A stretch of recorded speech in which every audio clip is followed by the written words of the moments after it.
नारायणं नमस्कृत्य नरं चैव नरोत्तमं देवीं सरस्वतीं व्यासं ततो जयमुदीरयेत्।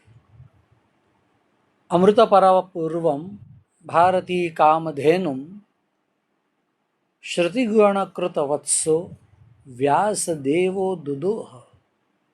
अतिरुचिरपुराणं ब्रह्मवैवर्तमेतत् पिबत पिबत मुग्धा दुग्धमक्षय्यमिष्टम्। श्री सोमनाथ संस्कृत यूनिवर्सिटी द्वारा समायोजितेऽस्मिन् कार्यक्रमे अत्र भवतां समेषां हार्दं स्वागतं व्याहरामि। मान्याः श्री सोमनाथ विश्वविद्यालय द्वारा अत्रत्यैः मान्यवरैः श्री कुलपतिवर्यैः वर्षमिदं गुणोत्कर्ष वर्ष रूपेण उद्घोषितं विद्यते। एतस्मिन् वर्षे केचन कार्यक्रमाः अपि समुद्घोषिताः सन्ति। तत्र अन्यतमः कार्यक्रमः नाम स्वाध्यायः। एतस्यां स्वाध्यायप्रवृत्तौ पुराणपाथेयं नाम एका श्रेणिः, यस्यां किल मया भगवत्कृपया कुलपतिमहोदयानां च प्रेरणया प्रधानाध्यापक महोदयानां श्रीमतां डॉक्टर श्री नरेंद्र भाई पंड्या महाभागानां प्रेरणया डॉक्टर श्री पंकज भाई रावल द्वारा संयोजिते अस्मिन् कार्यक्रमे अहमद्य समागतः इति मम सौभाग्यमस्ति इति अहम् आत्मानं कृतकृत्यं मन्ये। अद्य तावद् विषयस्तु ब्रह्मवैवर्तपुराणं। कृष्णभक्तिप्रधानम् इदं पुराणं चतुःखण्डात्मकम् 18,000 श्लोकमणिभिर्मण्डितं वर्तते। यदिदं परब्रह्मणा परमात्मना भगवता कृष्णेनैव सर्वम् इह जगति जननस्थितिसंहनादयाः भवति इति सर्वं भवति इति अत्र दर्शितमस्ति। यत्र ब्रह्म कार्त्स्येन विवृतं तदेतद् ब्रह्मवैवर्तम् इति वक्ष्यते अग्रे मया। चतुर्षु खण्डेषु प्रथितमिदं पुराणं ब्रह्म प्रकृति गणपति श्रीकृष्ण जन्मादिभिः विराराजते। मान्याः एतेषु चतुर्षु खण्डेषु प्रथमः ब्रह्मखण्डः 30 प्रकृतिखण्डः 67 गणपतिखण्डः 46 विभूषितः विभूषितश्च श्रीकृष्णजन्मखण्डः 33 इति अस्माभिः ज्ञेयम्।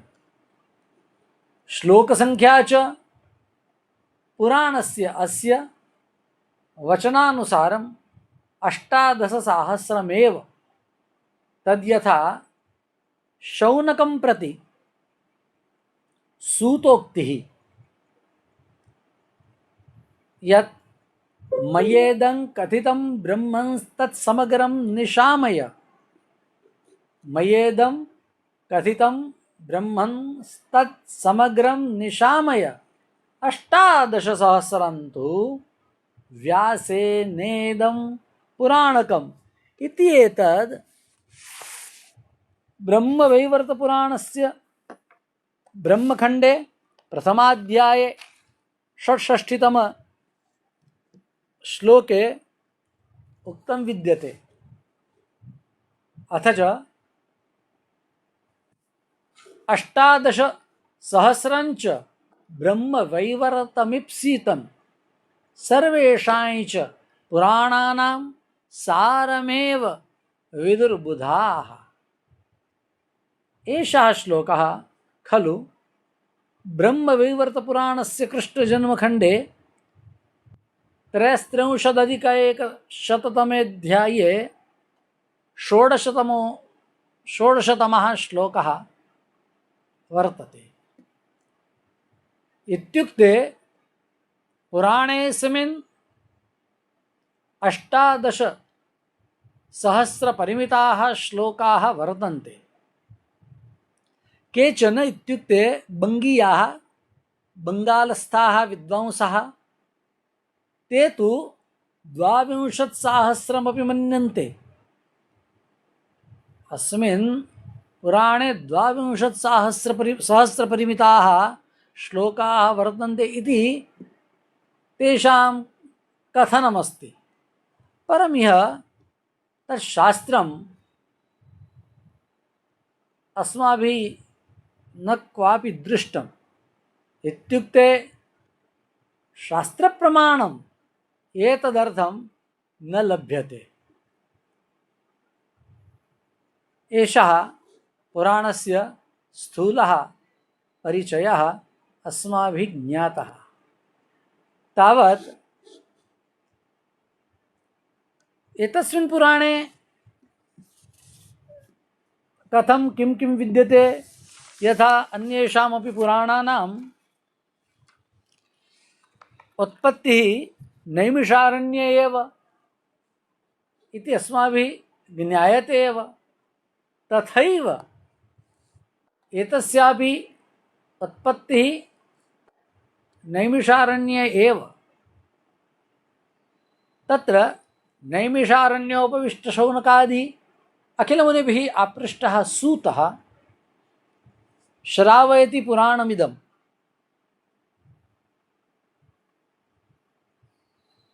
ब्रह्मवैवर्तस्य ब्रह्मखण्डे प्रथमाध्यायस्य 3यः श्लोकः।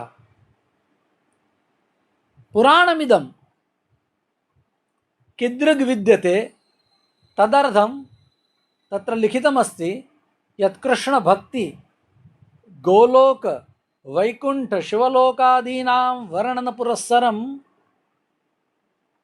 तत्र प्रश्नान् पृच्छति शौनकः। तत्र प्रकृति प्राकृत भेद दुर्गा सरस्वती लक्ष्मी सावित्रीणां राधिकाख्यानोपेतं भगवान् कृष्णः कथमाविर्बभूव इत्येतद् अपृच्छन् तत्र मुनयः। प्रेयांसः एतस्मिन् विषये सूतः एवं कथयति यद् भगवन् यत् त्वया पृष्टं ज्ञातं सर्वमभीप्सितं सारभूतं पुराणेषु ब्रह्मवैवर्तमुत्तमम्। अत्र यथा सूतः ब्रह्मवैवर्तस्य पुराणस्य विषये पृच्छति, तद् अत्र मया उल्लिखितं। पुराणस्य अस्य परम्पराञ्च आह यत् कथमिदं पुराणं अत्र अस्माभिः प्राप्तं तदर्थम् एवं तत्र उक्तं विद्यते यत् कृष्णेन ब्रह्मणे प्रदत्तम् इदं पुराणं भगवता परब्रह्मणा परमात्मना भगवता कृष्णेन ब्रह्मणे प्रदत्तम् ब्रह्मणा च धर्माय प्रदत्तम् धर्मेण च स्वपुत्राय नारायणाय नरनारायणौ धर्मस्य पुत्रौ स्तः इति अस्माभिः ज्ञायते एव। धर्मेण पुत्राय नारायण ऋषये एतत् पुराणं प्रदत्तम्। नारायण ऋषिश्च नारदाय ददौ इति एषः क्रमः। एतं पुराणं नारदः जाह्नवीतटमासीनाय वेदव्यासाय प्रददौ। वेदव्यासश्च मह्यं जगौ माम् अकथयत् इति सूतः पुराणे कथयति यत् वेदव्यास मह्यं सूताय इदं पुराणं ददौ। एतस्मिन् विषये ब्रह्मपुराणे श्लोकाः अपि तथा विधाः लभ्यन्ते एव। एतस्य परम्पराम् उक्त्वा अग्रे कथयति किमिदं ब्रह्मवैवर्तकम्। सूतः पुराणमिदं नैमिषारण्ये शौनकादीन् प्रति कथयति। अत्र ब्रह्मवैवर्तकं किम् इति आशङ्क्य तत्समाधानमाह सूतः यत् विवृतं ब्रह्मकार्स्यञ्च कृष्णेन यत्र शौनक ब्रह्मवैवर्तकं तेन प्रवदन्ति पुरा विदाः।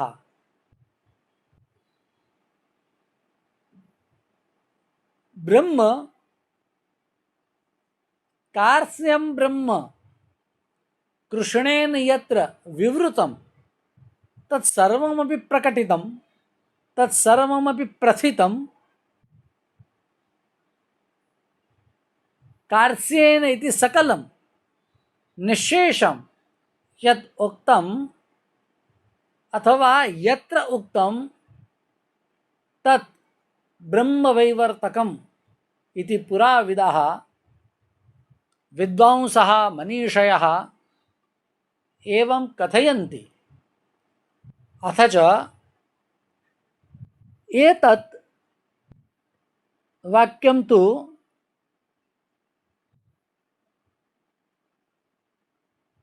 ब्रह्मवैवर्त महापुराणे ब्रह्मखण्डे प्रथमाध्यायस्य एकषष्टितमः श्लोकः यत्र विद्यते तत्र एतत् लिखितमस्ति। तथैव ब्रह्मवैवर्तपुराणस्य श्रीकृष्णजन्मखण्डे अपि 33+100 अध्याये इत्युक्ते अन्तिमाध्यायेपि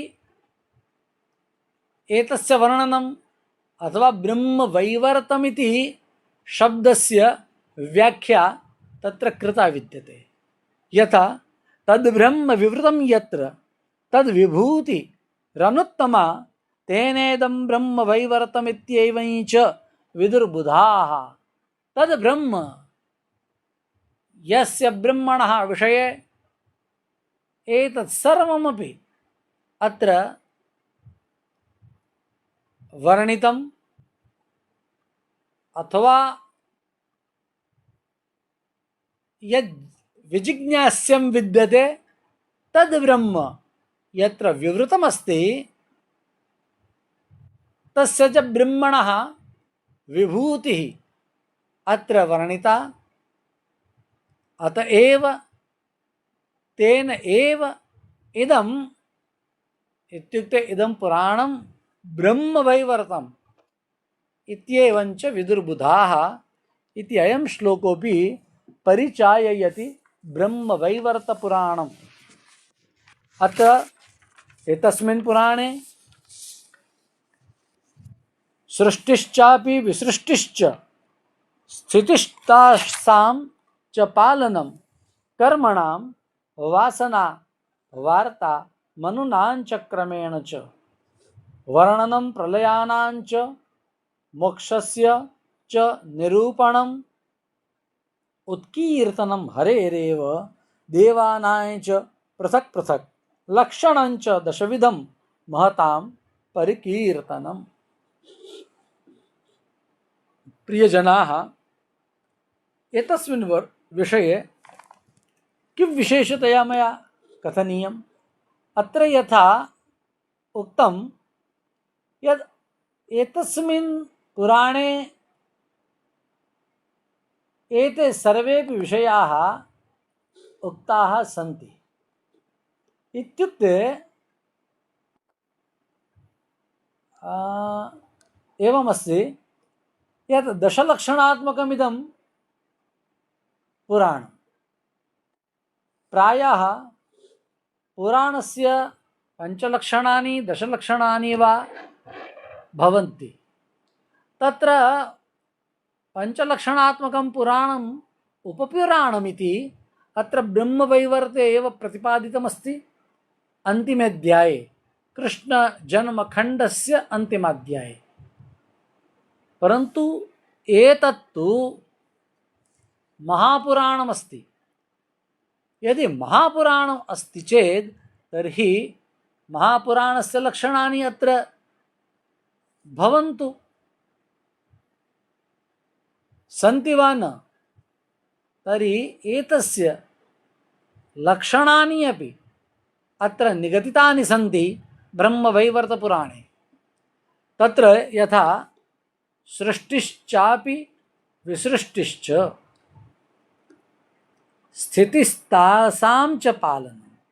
सृष्टिः इत्युक्ते सर्जनं, विसृष्टिः विसर्गः, यथा श्रीमद्भागवते सर्गः विसर्गः, अनन्तरं स्थितिः पुष्टिः इत्यादयः विषयाः भवन्ति वा सन्ति।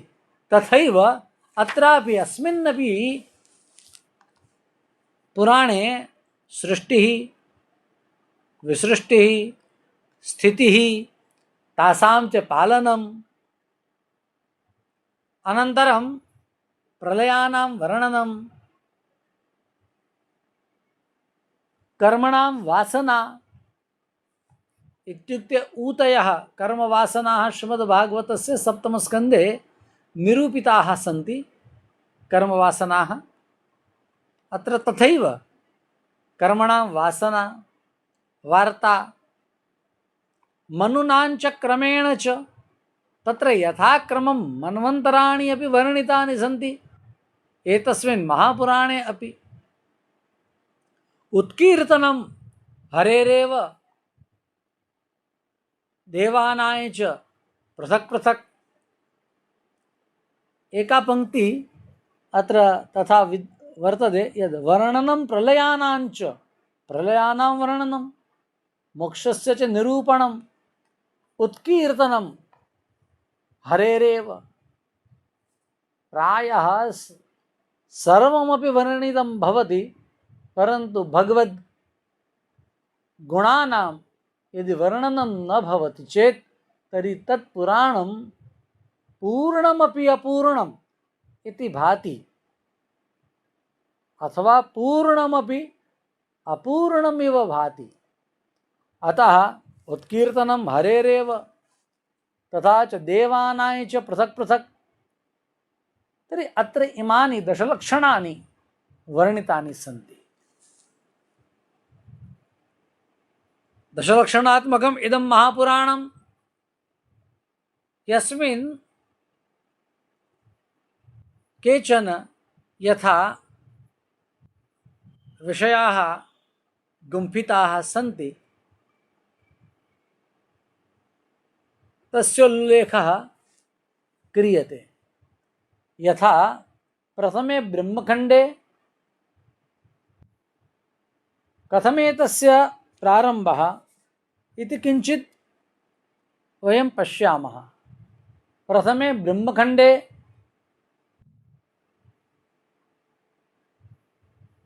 यत्र प्रारम्भः भवति तत्रैव एवम् उल्लिखितमस्ति यत् पुरा प्रलये ज्योतिस्समूहः एव अनन्तस्य विश्वस्य कारणम् आसीत् इति वर्णितम्।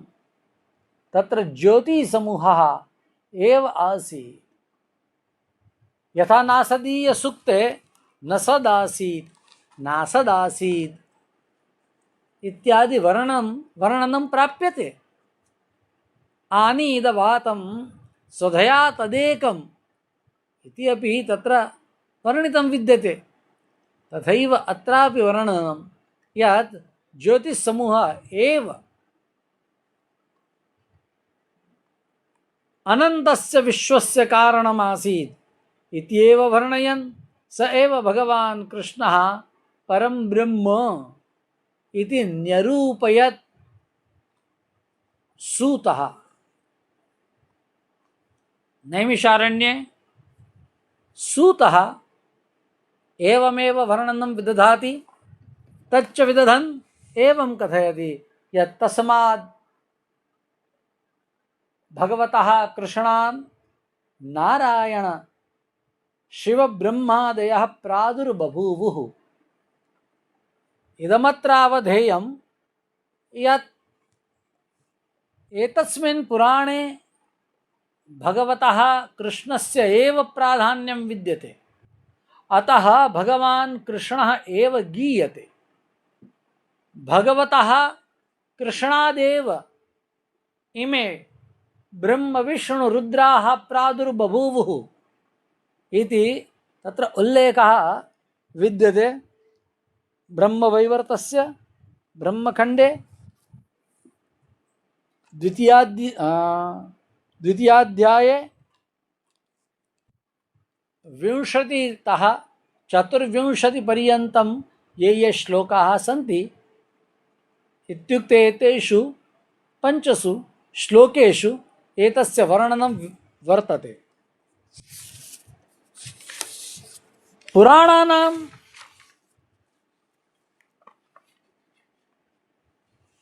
एका विशेषता विद्यते। सा च विशेषता प्रायः अस्माभिः ज्ञायते यत् पुरा नवं भवति। इत्युक्ते एतत् पुरातनमपि समेषां कृते साम्प्रतकालेपि तावदेव आवश्यकमस्ति इति अत्र प्रतिपादितमस्ति। सन्ति केचन विषयाः, ते विषयाः तादृशाः सन्ति यत् तान् विषयान् संश्राव्य अस्माकं मनसि महान् आनन्दः भवेत्, महतः आनन्दस्य अनुभवश्च स्यात्। तत्र केचन अंशाः अत्र मया सङ्कलिताः सन्ति। यथा यद्यपि सन्ति असङ्ख्याताः विषयाः ये अस्मासु नैतिकतां जनयन्ति। तद्यथा मालावती विप्रयोः संवादः वर्तते। तत्र मालावत्याः कथनं कथमस्ति? कन्या सा, का सा कन्या? कन्या का कथ्यते? कन्या सा, कन्या सत्कुल जाता या, सा कांतवशवर्तिनी। सत्कुल जाता या कन्या भवति, सा कांतवशवर्तिनी वशवर्तिनी भवति। तन्न चित्रम्। तत्र विशेष कोऽपि नास्ति, परन्तु अत्र विशेषतः एवमुक्तं यत् या स्वतन्त्रा च सा दुष्टा स्वभावात् कुटिला ध्रुवम्। या प्रायः स्वतन्त्रा भवति। अत्र स्वतन्त्रतायाः अर्थः स्वच्छन्दता पूर्णा इत्येव अर्थः ज्ञेयः।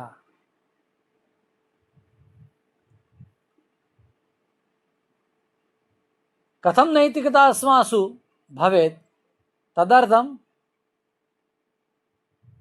एतत् सर्वमपि अवधेयम् अस्माभिः। एतस्मिन्नेव पुराणे श्री ब्रह्मवैवर्तस्य ब्रह्मखण्डे 16तमे अध्याये 13तः 22 श्लोकपर्यन्ताः श्लोकाः प्रायः 10 श्लोकाः। एतेषु 10 श्लोकेषु सकलानां रोगाणां निर्मूलनं कथं भवेत् तदर्थं 16 शास्त्राणि यैः विरचितानि तेषां नाम पुरस्सरं प्रतिपादितानि सन्ति। इत्युक्ते 16 शास्त्राणि तद्विदश्च तत्र उपख्याताः सन्ति, ये लोकोपकारकाः साम्प्रतमपि सन्त्येव। इत्युक्ते इदं पुराणं साम्प्रतकाले अपि तावदेव उपयुक्तमस्ति इति अत्र कथनस्य आशयः। प्रियांसः, जनाः जराग्रस्ताः कथं न भवेयुः, अथवा अहं जराग्रस्तो न भवेयम् इति अस्माकं मनसि भवति। तदर्थम् अस्माभिः किं करणीयम्? एतस्य पुराणस्य आश्रयः गृहीतव्यः। एतं पुराणं श्रुतः जनः तत् कथनानुसारं यदि करोति च तर्हि सः जराग्रस्तः न भविष्यति। तदर्थमत्र उपायाः वर्णिताः सन्ति। यत् कफ वात कफ शमनोपायाः च अत्र वर्णिताः सन्ति। जरा निवृत्तिः अथवा स्थगनमपि कथं भवेत् तदपि अत्र वर्णितं विद्यते। न केवलमिदं, परन्तु इदानीं प्रायः रोगग्रस्ताः जनाः भवन्ति।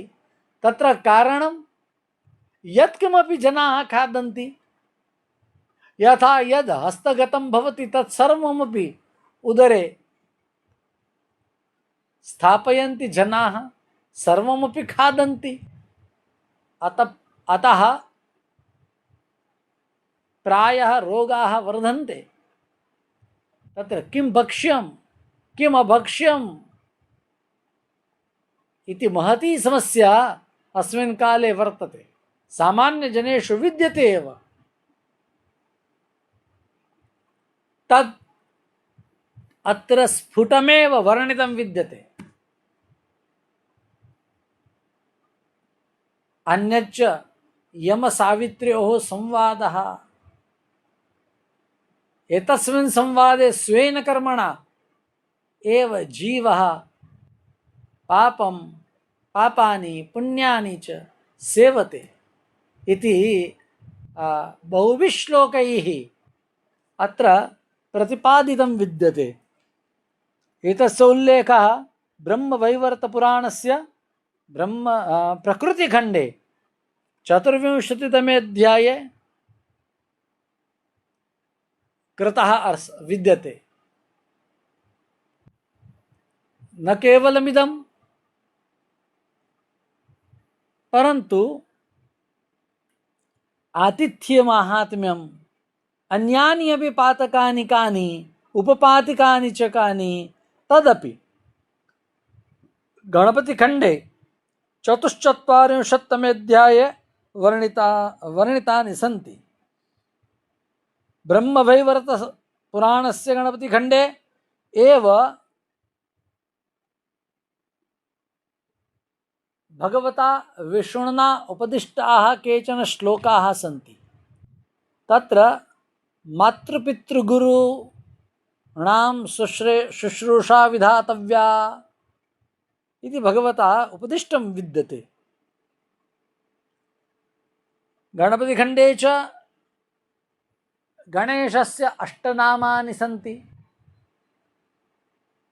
नाम्नां तेषां च व्युत्पत्तिः तत्र निर्दिष्टा विद्यते।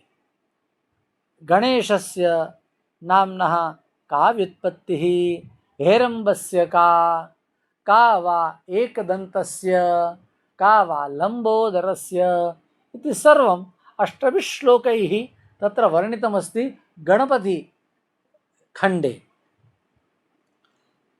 तथा च विद्यामाहात्म्यमपि तत्रैव। विद्यायाः किं माहात्म्यं विद्यते इति अस्माभिः ज्ञायते एव। अन्यथा श्री सोमनाथ संस्कृत यूनिवर्सिटी द्वारा ईदृशाः कार्यक्रमाः किमर्थं स्युः? एते कार्यक्रमाः प्रचाल्यन्ते कारणम् अस्माभिः सर्वैः अपि विद्यायाः माहात्म्यं ज्ञायते एव। परन्तु यदि केचन ज्ञातुम् इच्छन्ति इतोपि, तर्हि पुराणस्य अस्य गणपतिखण्डे 44तमे अध्याये 67तमः श्लोकः द्रष्टव्यः। एतस्मिन् पद्ये विद्यायाः माहात्म्यं वर्णितं विद्यते। यद्यपि अन्यदपि कथनीयं बहु विद्यते, परन्तु समयस्य काचित् मर्यादा काचित् मर्यादा अत्र कृता वर्तते। तथैव अग्रे किञ्चित् वक्ष्यते। एषः अपि प्रश्नः भवितुमर्हति यद् एतस्य पुराणस्य ऐतिह्यं किम्? ऐतिह्यविषये प्रश्नाः सम्भवन्ति। तर्हि एतस्मिन् विषये अन्यत् किञ्चित् वक्तव्यम् एवमस्ति। प्रत्येकस्मिन् पुराणे इतिहासभागः अपि भवति, पुराणभागोऽपि भवति। एतस्मिन् विषये तथा अस्ति किम्? तर्हि तस्य समाधानमस्ति यदस्ति एव। भगवत्पूज्यपादाः शङ्कराचार्याः एवं कथयन्ति यत् सृष्टिप्रक्रिया भागं पुराणम्। पुराणेऽस्मिन् पुराणभागः कः, इतिहासभागश्च कः इत्येतस्मिन् विषये भगवत्पूज्यपादाः शङ्कराचार्याः छान्दोग्योपनिषदः शङ्करभाष्ये एवं आज्ञापयन्ति यत् सृष्टिप्रक्रियाभागं पुराणं, विभिन्नोपाख्यानवर्णनानि तु इतिहासः। एवम् अत्र भवतां कथनं विद्यते। अथ च सायणाचार्याः किं कथयन्ति? तत्र किञ्चित् वैपरीत्यं विद्यते। सायणाचार्याः तु एवं कथयन्ति यत् सृष्टिप्रक्रियाभागम् इतिहासं। किं तत्? सृष्टिप्रक्रियाभागम् इतिहासं। तथा नानाख्यानादीनि पुराणानि, यत् नानाख्यानादीनि विद्यन्ते तानि पुराणानि इति सायणाचार्याणां मतम्। एतस्मिन् विषये अन्यः तादृशः अपि प्रश्नः भवितुम् अर्हति यत् एतस्य कानि कानि तथा विधानि प्रकाशनानि सन्ति इत्यपि प्रश्नः भवितुमर्हति। एतस्मिन् विषये यानि प्रकाशनानि मया ज्ञायन्ते तद्विषये किञ्चिदत्र वक्ष्यते। यथा कृष्णभक्तिप्रधानं पुराणमिदं यत् मया आश्रितमस्ति, मत्सविधे यद् विद्यते तच्च चौखंबा कृष्णदास एकेडमी द्वारा प्रकाशितम् एव अस्ति। इत्युक्ते मम सविधे एतदेकमेव पुराणम् अस्ति, अथवा एषः एकः एव ग्रन्थः, एतदेव प्रकाशनं मत्सविधे विद्यते। परमिह प्राप्यन्ते अन्यान्यपि प्रकाशनानि, यानि संस्कृत हिंदी आंग्ल भाषा भूषितानि सन्ति। तत्र प्रसिद्धं नाग पब्लिकेशन्स, अतिप्रसिद्धं गीता प्रेस गोरखपुरम इति अपि मोतीलाल बनारसीदास द्वारा प्रकाशितं प्रकारद्वयं वर्तते। आहत्य पंचप्रकाशनानि मया उक्तानि। षष्ठं हिंदी साहित्य सम्मेलनं प्रयाग इत्यस्य विद्यते। Ancient Indian traditional and mythology इति एकं प्रकाशन संस्थानं विद्यते। तेनापि प्रकाशितं ब्रह्मवैवर्तपुराणं लभ्यते आंग्लभाषया। अन्यत् डायमंड पब्लिकेशन्स, अथ च चौखंबा संस्कृत सीरीज। अन्यत् एकम् आंग्लभाषा माध्यमेन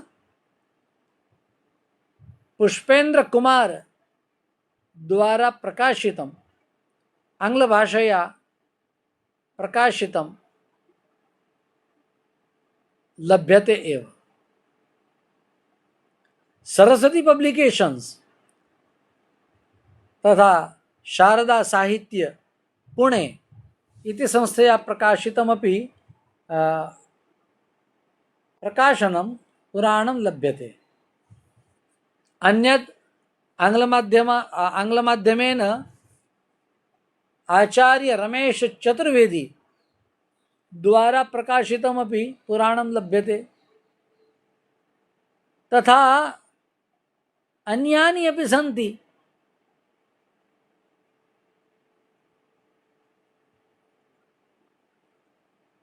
तानि शक्यानि अंतर्जाल माध्यमेन चेतुं, यदि चेतुमिच्छा चेत्, चयनस्य इच्छा चेत्, तर्हि अंतर्जाल माध्यमेन एतानि प्रकाशनानि लभ्यन्ते।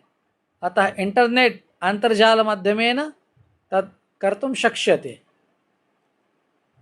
अत्र कानि आख्यानानि उपाख्यानानि च इति अपि प्रश्नः भवितुमर्हति, मनसि उद्भवति अपि। तत्र सन्ति कानिचन आख्यानानि उपाख्यानानि च, परन्तु न अत्र कथायाः प्रसंगः। अतः केवलं कथा एव कर्तव्या तादृशोपि कश्चन क्रमः नास्ति। परन्तु अत्र भवतां समेषां सौकर्याय, सारल्याय, ज्ञानाय च उल्लेखाः क्रियन्ते केचन। तत्र ब्रह्मखण्डस्य एका अतिप्रसिद्धा कथा अत्र वर्तते। उपबर्हण गंधर्वरूपेण पूर्वजन्मनि आसीत् भगवान् नारदः। नारदस्य पूर्वजन्म उपबर्हण गंधर्वत्वेन आसीत्।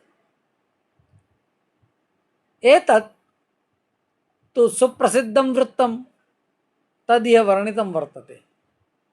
यत्र ब्रह्मणः शापानन्तरम् अस्य नारदस्य प्राणत्यागः, न तु नारदस्य परन्तु उपबर्हणस्य प्राणत्यागः, अनन्तरं तत्पत्न्याः मालावत्याः विलापः वर्णितः अस्ति।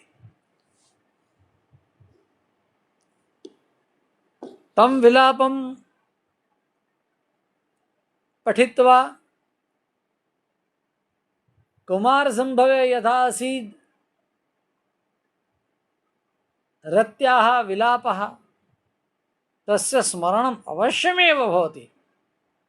तादृशः विलापः अत्र मालावत्याः वर्णितः विद्यते। अनन्तरं तत्र विप्ररूपं धारयित्वा भगवान् विष्णुः समागच्छति। उपबर्हणगन्धर्वस्य पत्न्या मालावत्या सह भगवान् संवादं करोति। एतयोः संवादः अपि रुचिकरः वर्तते।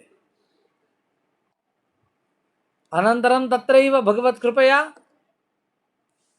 तया मालावत्या कालपुरुषादीनामपि संवादः विद्यते एव। तत्र तदनु चिकित्साप्रकरणम् इह संयोजितं विद्यते।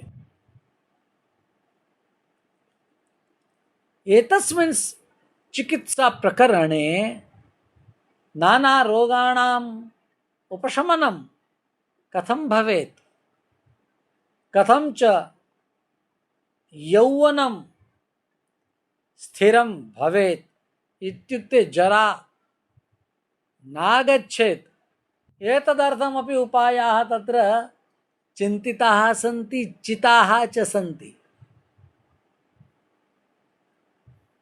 पुनश्च मालावत्याः महापुरुष स्तुतेः कारणात् इत्युक्ते मालावती महापुरुषं स्तौति,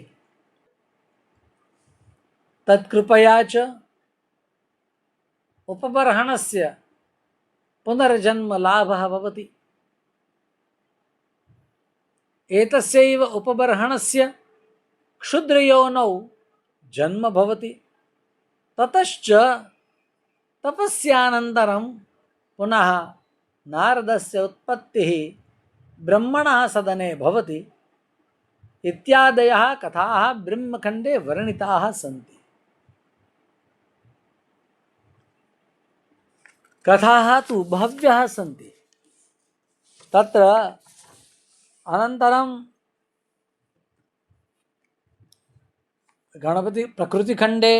गणपतिखण्डे च अन्याः अपि कथाः वर्णिताः सन्ति।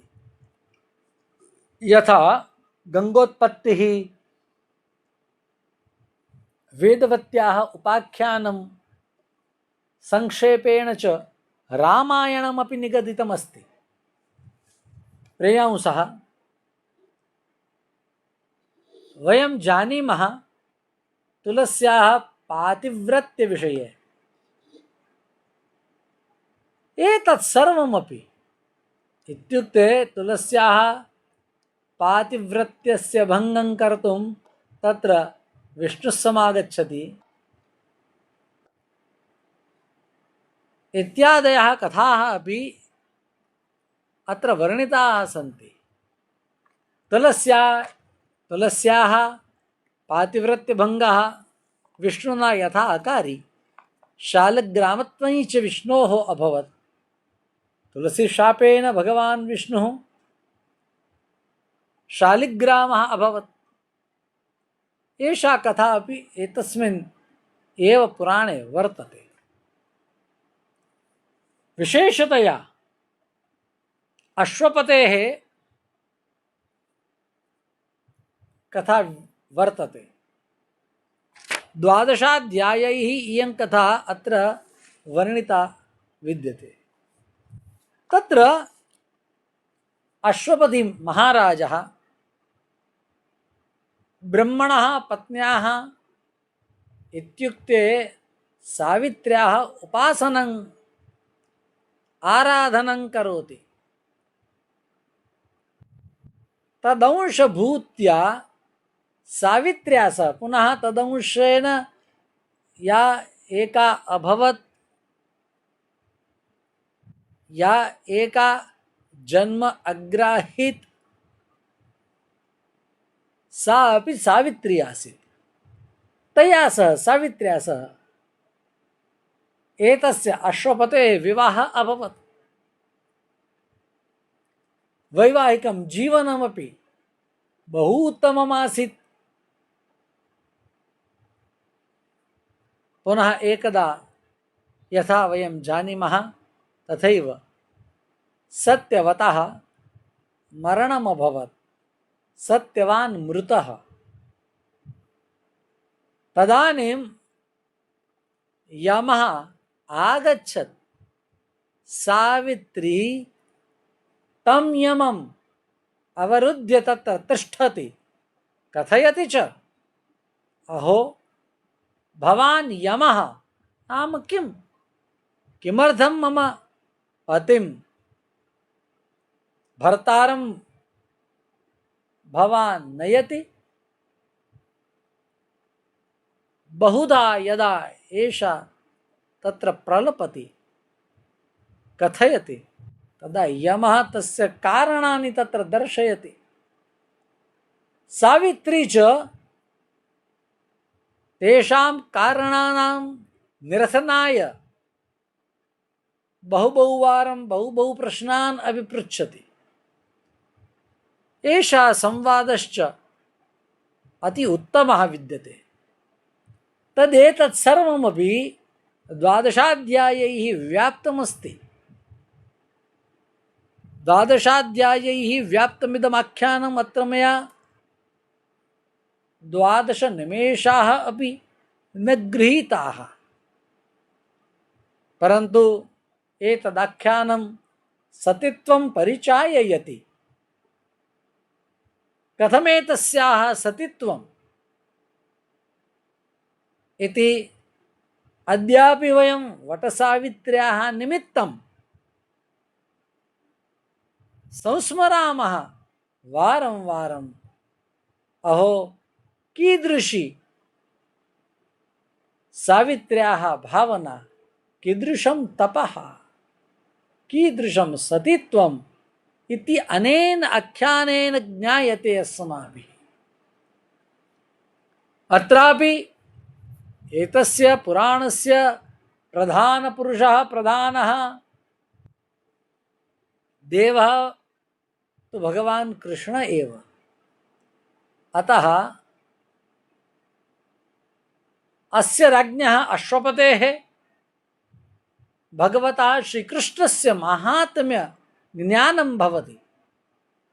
महात्म्यस्य ज्ञानानन्तरं सत्यवान् पुनः जीवनं प्राप्नोति इति प्राय इयं कथा अत्र तथा वर्णिता अस्ति।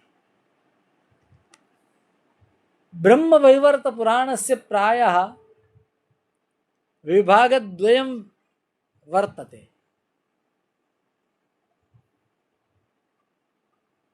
द्वयोः विभागयोः प्रथमे विभागे तु ब्रह्मखण्डः, प्रकृतिखण्डः, गणपतिखण्डश्च वर्तते, परन्तु अपरेस्मिन् खण्डे अन्यस्मिन् विभागे केवलं श्रीकृष्णजन्मखण्डः एव। अत्र प्रायः 33,000 संख्याकाः अध्यायाः संकलिताः सन्ति।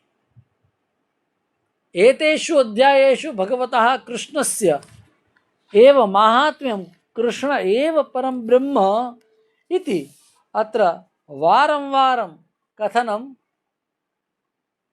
वर्तते। मित्राणि, किं कथयामि? कथाः तु बह्व्यः सन्ति, परन्तु अत्र परब्रह्मणः, परमात्मनः, अनंत ब्रह्मांडनायकस्य, निकुंजनायकस्य कृष्णस्य परमात्मनः एव अंशांशभूताः इमे देवाः न केवलं तावत्, परम् अत्र कृष्णेनैव सर्वमिदं जगत् सम्भूतं वर्तते इत्यपि अस्माभिः दृष्टम्। अतः एषः भगवान् कृष्णः कथं लीलाः विदधाति इति अत्र अन्यस्मिन् विभागे दृष्टमस्ति, अन्यस्मिन् विभागे प्रथितमस्ति, कथितमस्ति। प्रियांसः मित्राणि, अत्र भगवतः कृष्णस्य महिमा वर्णितः अस्ति। भगवान् कृष्णः इत्युक्ते न केवलं श्यामसुन्दरः, वंशीधरः, वनमाली, घनश्यामः, पीतवासा, मनोहरः तादृशः एव कश्चन पुरुषविशेषः स एव भगवान् कृष्णः तथा अत्र नास्ति। कृष्णः नाम तद् ब्रह्म यत् सर्वव्यापृतमस्ति, यत् सर्वत्र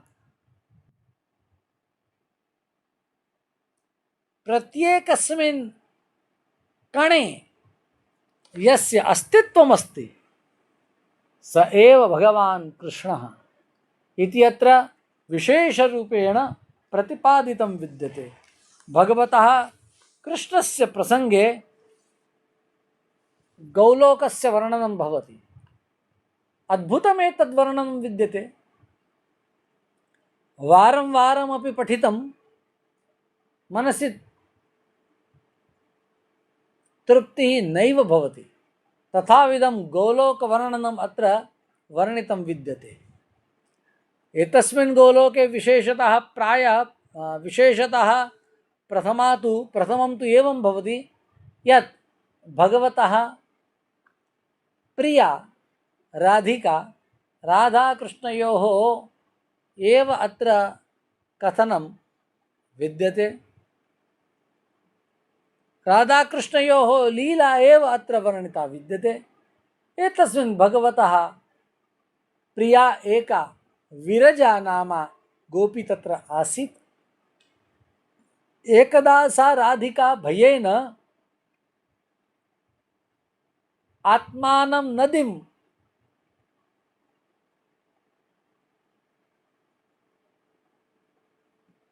कारयामास, इत्युक्ते सा स्वयं नदी अभवत्। परन्तु यदा सा राधिका गता पुनः सा विरजा नाम्नी गोपी अभवत्। भगवान् कृष्णः तत्र समागतः बहुकालपर्यन्तं ताभ्याम् आनन्दः प्राप्तः। परं यदा एतत् सर्वं राधिकया श्रुतं तदा सा कोपाविष्टा पुनः एतस्यां स्थल्यां समागत्य च सा विरजायै शापं दत्तवती।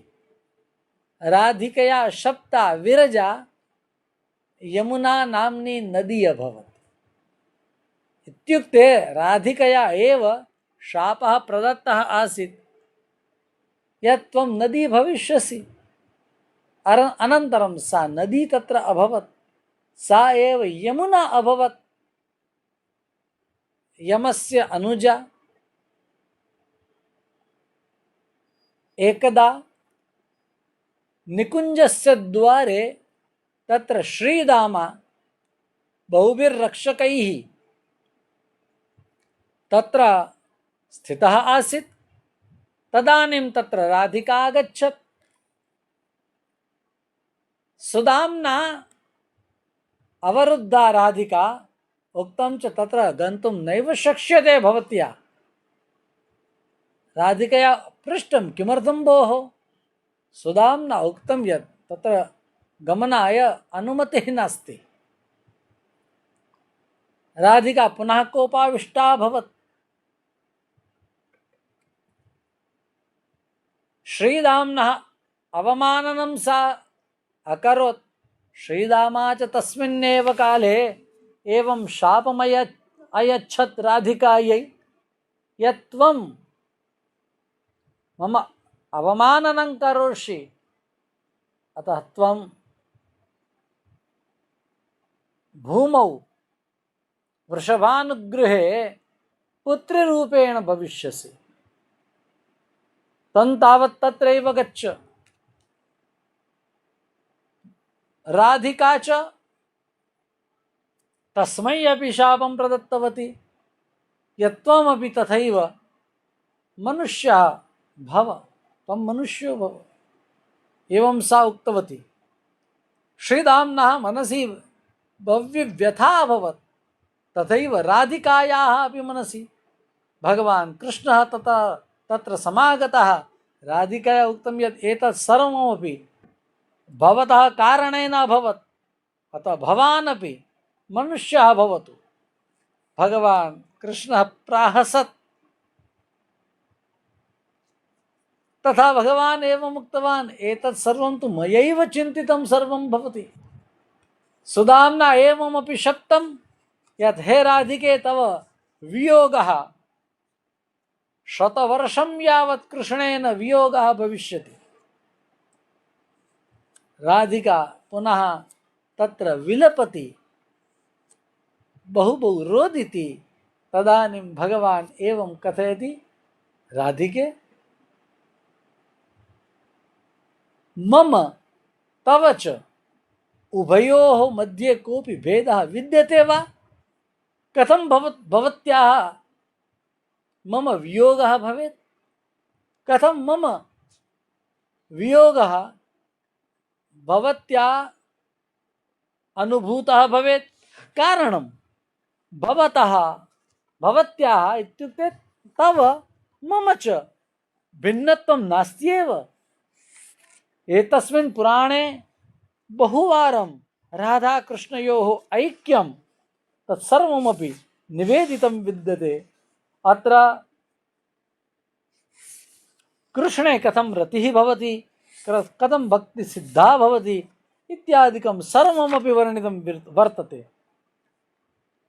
यदा शापः भवति, सुदामा तथापि कथयति यत् मूढा रायणपत्नी त्वां वक्ष्यन्ति जगतीतले मानुष्या इव कोपस्ते तस्मात् त्वं मानुषी भुवि, त्वं मानुषी भविष्यसि।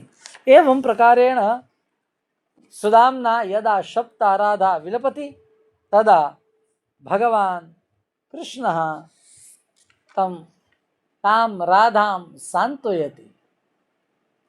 भगवता आदिष्टा सर्वेपि देवाः तदानीं तत्र व्रजे गन्तुं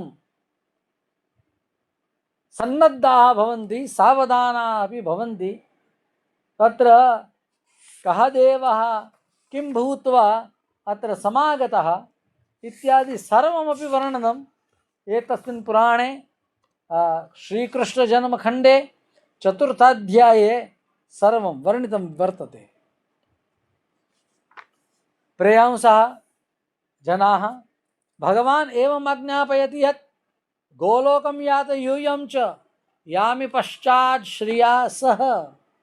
इत्युक्ते भवन्तः सर्वेपि अथवा यूयं सर्वेपि गोलोकं गच्छथ, अहमपि पश्चात् श्रिया सह तत्र आगमिष्यामि। तत्राहं द्विभुजः कृष्णः, अहं द्विभुजः भविष्यामि, कृष्णः भविष्यामि। अत्राहं कमलायुक्तः, अत्राहं श्रियायुक्तः अस्मि। एवं सर्वेपि देवाः तत्र आज्ञप्ताः सन्ति। प्रेयांसः मित्राणि, एवं वर्तते भगवता कृष्णजन्मखण्डे तु एवं प्रकारेण कथायाः प्रारम्भः भवति यत् यदा पृथिव्याः भारः वर्धते, भूमि गोरूपम् आश्रित्य देवतानां चरणयोः समागच्छत्, ते देवाः तां गृहीत्वा ब्रह्माणं शरणं जग्मुः ब्रह्मा च सर्वान् गृहीत्वा शङ्करसविधे अगच्छत्। शङ्करश्च तान् सर्वान् अपि गृहीत्वा विष्णोः शरणं प्राप्नोत्। विष्णुना च सर्वे नीताः गोलोकं। तत्रापि द्वाराणि बहूनि सन्ति। प्रायः 12 द्वाराणि तत्र वर्णितानि सन्ति। 12 द्वारेषु कस्मिन् द्वारे कियन्तः गोपाः, अत्र गोलोकं वर्तते, गोलोकः वर्तते। एतस्मिन् लोके तु गोपाः एव भवन्ति। तर्हि क्वचित् 50 सहस्रसङ्ख्याकाः गोपाः तस्मिन् तेषु द्वारेषु भवन्ति इति सर्वेषामपि द्वाराणां विविधतया उत्तमरीत्या च वर्णनं कृतं वर्तते। मित्राणि, एतेषां द्वाराणां वर्णनं तु अतीव दुश्शक्यमस्ति इदानीं वर्णितुं। तत्र 32 काननं, तत्र रम्यं मनोहरं, तत्र 22 वनानि आसन्। इत्युक्ते एतस्मिन् गोलोके 32 वनानि सन्ति। अत्र आश्रमाः सन्ति, अत्र पर्वताः नद्यः च सन्ति। शतजन्म तपः पूता भक्ता ये भारते भुवि हरिभक्तिपरा ये च कर्म निर्माणकारकाः ते अत्र राधा कृष्णेति प्रजपन्तो दिवानिशं। ते सर्वेपि राधा कृष्ण कृष्ण इति जपन्तः अत्रैव निवसन्ति। अत्र 16 द्वाराणि अत्र विशेषतया उल्लिखितानि सन्ति। प्रथमं 12, अनन्तरं 4 अन्यानि। तत्र निमेषरहिताः देवाः तं द्वारं ददृशुः। निमेषरहिताः देवाः इति सर्वम् अत्र निवेदितमस्ति। अनन्तरं भगवतः कृष्णस्य स्तुतिमेते सर्वेपि कुर्वन्ति। भगवान् कृष्ण च सर्वान् एवम् आदिशति यत् सर्वेपि तत्र गच्छन्तु, सर्वेपि तत्र जन्म ग्रहणं कुर्वन्तु इति आदिशति भगवान् कृष्णः। रा धा इति अक्षरद्वयम् अत्र वर्तते। एतस्य विषये भगवान् एवं कथयति यद् रा शब्दं कुर्वतस्त्रस्तो ददामि भक्तिमुत्तमां, धा शब्दं कुर्वतः पश्चात् यामि श्रवणलोभतः। एवं प्रकारेण अत्र राधा इति उच्चारणेन के लाभाः अत्र वर्णिताः सन्ति, परन्तु विशेषः लाभः तु अयमेव यद् रा शब्दस्य उच्चारणात् भगवान् कथयति यद् अहं यः रा इति शब्दम् उच्चारयति तस्मै अहं मदीयाम् उत्तमां भक्तिं यच्छामि। धा शब्दं यः कथयति तस्य पश्चात् अहं यामि इति। किमर्थम् एवं कथयति भगवान् यद् श्रवणलोभतः अहं राधा राधा राधा राधा इति श्रवणलोभेन तम् अनुगच्छामि। एवं प्रकारेण अत्र बहुधा एतस्य विस्तारः कृतः अस्ति। एवं च इत्येतदपि उल्लिखितमस्ति यद् राधा इति राधा कृष्णश्च इति उभावपि